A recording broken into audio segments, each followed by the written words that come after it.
Intento de recuperación.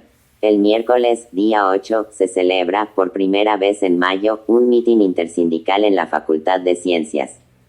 La UNEF, a través de contactos con las diversas centrales sindicales, era la principal responsable del mitin. La CGT, hasta entonces reticente, se muestra receptiva y decide acudir. Es la señal. No se sabe bien de dónde, aparecen militantes de la US por todas partes, siembran la facultad de octavillas, en las cuales, junto a las obligadas consignas de liberación de presos y apertura de facultades se inscribe la misma que el PCF adelantó el día anterior. Garantías para un buen desarrollo de los exámenes. El PCF y la US pretenden por esta vía desviar al movimiento de su propia dinámica y volverlo a encerrar en las facultades. El mitin se desarrolla ante muchos miles de estudiantes y toman la palabra dirigentes de todas las sindicales CGT, CFDT, FEN, SNESUP, UNEF y algunos dirigentes del movimiento en marcha. 22 de marzo, Cal. El objetivo central del mitin era establecer el entronque entre el movimiento estudiantil y el movimiento obrero con el fin de ampliar la lucha. Pero lejos de comprometerse a actuar en el medio obrero, los dirigentes sindicales se limitan a manifestar su solidaridad verbal con los estudiantes en su lucha reivindicativa, es decir, con aquellos que supuestamente se colocan tras las consignas del PCF. Una operación en gran escala trata de modificar el carácter del movimiento y quitarle toda la carga política, revolucionaria y subversiva de los días anteriores. En efecto, la manifestación posterior al mitin se desarrollará en la más absoluta calma y serenidad. Le Monde. Día 9. La casi totalidad de permanentes del PCF de la Federación Parisiense se sitúan en cabeza y contra la opinión de la UNEF, pretenden presidir la manifestación, que, con miles de manifestantes, se dirige como cada noche hacia el barrio latino. Pero a diferencia de días anteriores, a la llegada al Jardín Luxembourg, el PCF, la USI, con gran sorpresa de todo el movimiento, la FER, llaman y consiguen la dispersión. La consigna lanzada por Alain Geismar, esta noche dormiremos en la Sorbona, no va a ser realizada. La decepción entre buena parte de los manifestantes es notoria. Las organizaciones revolucionarias han vacilado, el espontaneísmo y la autoorganización de la lucha han dejado lugar a su encuadramiento por aquellos que precisamente se habían opuesto a ella. La JCR analiza los hechos de esta forma.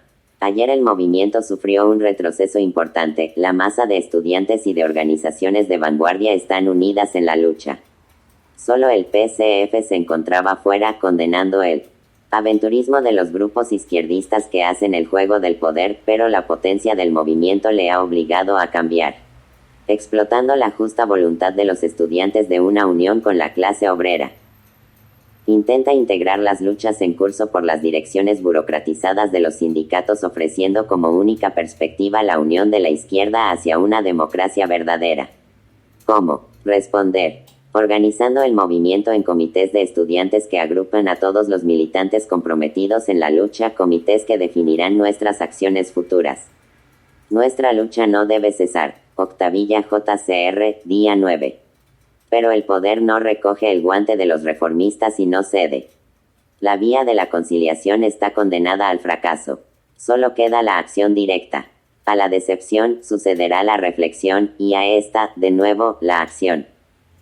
Efectivamente, el gobierno comete la torpeza de no dejar en manos del PCF la solución del conflicto a través de su integración y desviación de sus planteamientos y actitudes originales.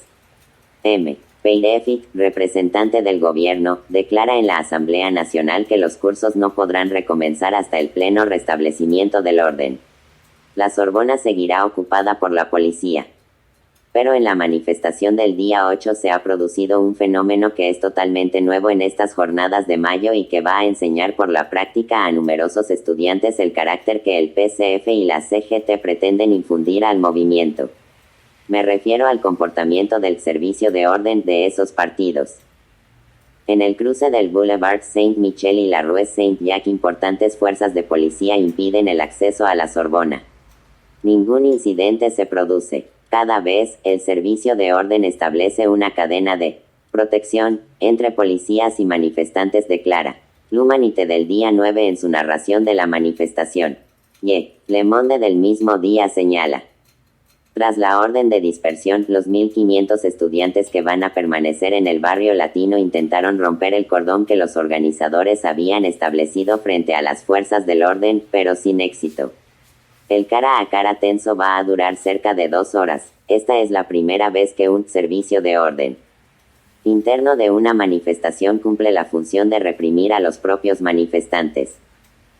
Hasta ahora, la función de los servicios de orden de los diversos grupúsculos había sido la de encuadrar la manifestación, la de dirigir su marcha y la de encabezarla en el enfrentamiento con la policía, nunca contra los manifestantes, siempre contra la policía. El PCF y la CGT inauguran una nueva función: sustituir a la policía desde dentro mismo de las manifestaciones. Los estudiantes y jóvenes obreros movilizados tomarán buena nota de ello y en próximas ocasiones la actividad de estos servicios de orden interiorizados no va a ser tan sencilla como en esta ocasión. L'action permet de surmonter les divisions et de trouver des solutions. L'action est dans la rue, la acción permite superar las divisiones y encontrar soluciones. La acción está en la calle. Paredes de París. Ciencias políticas. La jornada del día 9 se abre bajo el signo de la decepción. La manifestación de la víspera ha sumido al movimiento en la indecisión. Se supone que el gobierno va a ceder y que la reapertura de la Sorbona es inminente. Desde primeras horas de la mañana numerosos grupos de estudiantes confluyen hacia el barrio latino a esperar la reapertura. Pero esta no se producirá. Las acciones de días anteriores ya están produciendo sus frutos. Un grupo de intelectuales, encabezados por J. P. Sartre y H. Lefebvre, lanzan un llamamiento de solidaridad en el que puede leerse lo siguiente. La solidaridad que afirmamos con el movimiento estudiantil es, en primer lugar, una respuesta a las mentiras mediante las cuales todas las instituciones y las formaciones políticas, todos los órganos de prensa y comunicación, intentan alterar este movimiento, pervertir su sentido o incluso ridiculizarlo. Es escandaloso no reconocer en este movimiento lo que se busca y lo que está en juego. La voluntad de escapar por todos los medios a un orden alienado, pero tan fuertemente estructurado e integrado que la simple contestación está en peligro de ponerse a su servicio. Y es escandaloso no comprender que la violencia que se reprocha a ciertas formas de este movimiento es la réplica a la violencia inmensa a cuyo abrigo se preservan la mayor parte de sociedades contemporáneas, de la cual la violencia policíaca no es más que la divulgación. Le Monde. Día 9. El ambiente de la calle es de vacilación. La apertura no llega. Y, delante de las fuerzas de policía que rodean la Sorbona, en plena calle, se improvisa un foro de discusión que llega a agrupar a varios miles de estudiantes. Los responsables de la manifestación de la víspera son duramente criticados y se abordan los problemas organizativos, estratégicos y tácticos que la movilización de días anteriores ha planteado al movimiento. Entre los estudiantes se mezclan multitud de ciudadanos, entre los cuales el escritor del PCF, L. Aragón, que es interpelado acremente por los reunidos, que lo reciben al grito de «Viva la GPU y Stalin, nuestro padre», recordándole su pasado stalinista. El diálogo entre Cohn-Bendit y Aragón es áspero, y el veterano comunista se ve obligado a manifestar su solidaridad con los estudiantes. Pero no condena las declaraciones de L'Humanité ni la posición de su partido y debe abandonar el debate entre el abucheo de los asistentes. Entretanto, el gobierno ha decidido la reapertura de Nanterre como un test para iniciar la desescalada. Pero quedan estudiantes presos y la Sorbona cerrada. Hacia las 5 de la tarde comienzan las provocaciones policíacas contra los estudiantes que realizan la discusión abierta en plena calle. Cohn-Bendit les responde: informamos a los señores oficiales que hoy no nos batimos. Inútil provocarnos, no responderemos. Hoy discutimos lo que vamos a hacer. Mañana, como de costumbre, nos encontraremos a las 6:30. En Denfert. La reunión masiva improvisada se disuelve y los estudiantes se dirigen en masa hacia la Mutualité, donde la JCR ha convocado un mitin antiimperialista que es reconvertido en un mitin de todo el movimiento para examinar la situación y tomar decisiones para el día siguiente.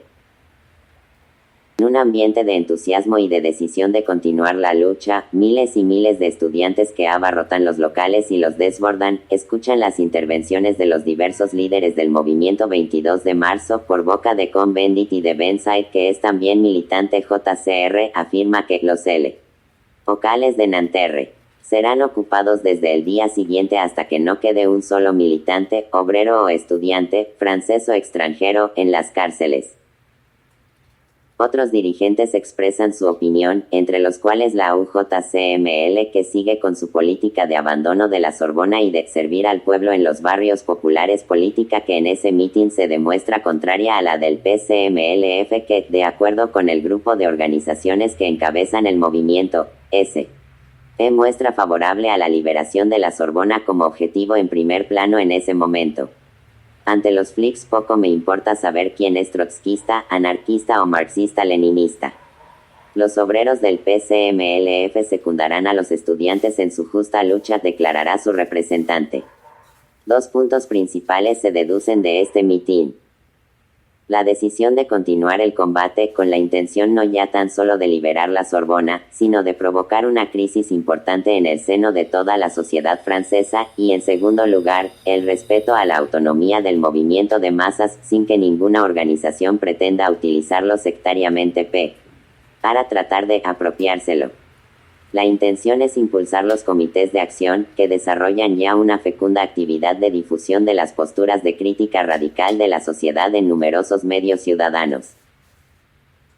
Los comités de acción empiezan a ser la pieza clave del movimiento que, tras el mitin de la Mutualité, vuelve a recobrar su vigor y su unidad, a excepción, como ya es un hábito, de la FER y la UJCML, que, sin separarse del movimiento, no acaban de tomarle el pulso correctamente. A la 1 de la madrugada se acaba el mitin. La cita es al día siguiente en la plaza de Enfer-Rochereau, donde se iniciará la noche de las barricadas. Al mismo tiempo que se celebraba el mitin estudiantil, el PCF realizaba otro en el Circo de Invierno. J.M. Catalá, secretario general de la UEC, afirmaría: los estudiantes, en su gran masa, están legítima y profundamente descontentos y así lo han manifestado, apoyando los llamamientos de la UEC, en las grandes manifestaciones de los últimos días, en particular la de ayer, todas las fuerzas democráticas juntas, a las cuales no pertenecen los pequeños grupos irresponsables, adeptos de la frase izquierdista y expertos en provocación, pueden imponer la apertura inmediata de las facultades y la garantía de que los exámenes se podrán realizar en buenas condiciones. L'Humanité, día 10.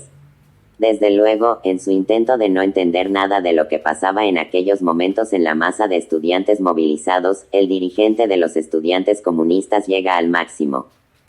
Estas declaraciones, por otra parte, van a representar la ruptura de carnets y la incorporación sincera al movimiento de numerosos estudiantes hasta entonces inscritos en la UEC. Y la mejor prueba de la falta de talento y sensibilidad política de los comunistas se produciría horas después, el día 10, en la calle, en las barricadas. La barricade ferme la rue mais sobre la voie, la barricada cierra la calle pero abre el camino. Paredes de París. Censier. La lucha continua, titulan los comités de acción la octavilla que circula profusamente el día 10 por las mañanas. Nuestras reivindicaciones no han cambiado. Liberación total de los locales y barrios universitarios. Liberación de todos nuestros camaradas presos y anulación de las sanciones judiciales y universitarias. Total libertad de expresión política en la universidad. Para que nuestra lucha esté claramente determinada, la primera manifestación de nuestra voluntad continúa siendo la ocupación de la Sorbona. Durante todo el día, los contactos entre la UNEF y las sindicales obreras van a ser constantes.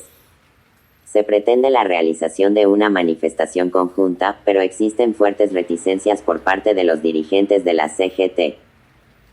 Los estudiantes exigen que el servicio de orden no lo asegure la CGT. La experiencia del miércoles anterior ha empezado a levantar fuertes suspicacias, y la CGT pretende que la manifestación no se realice el lunes día 13, por coincidir dicha fecha con el 10º aniversario de la ocupación del poder por de Gaulle, y considerarla demasiado política. De hecho, existe un gran temor al desbordamiento y los sindicalistas no acaban de decidirse. Pero ¿dónde se encuentra?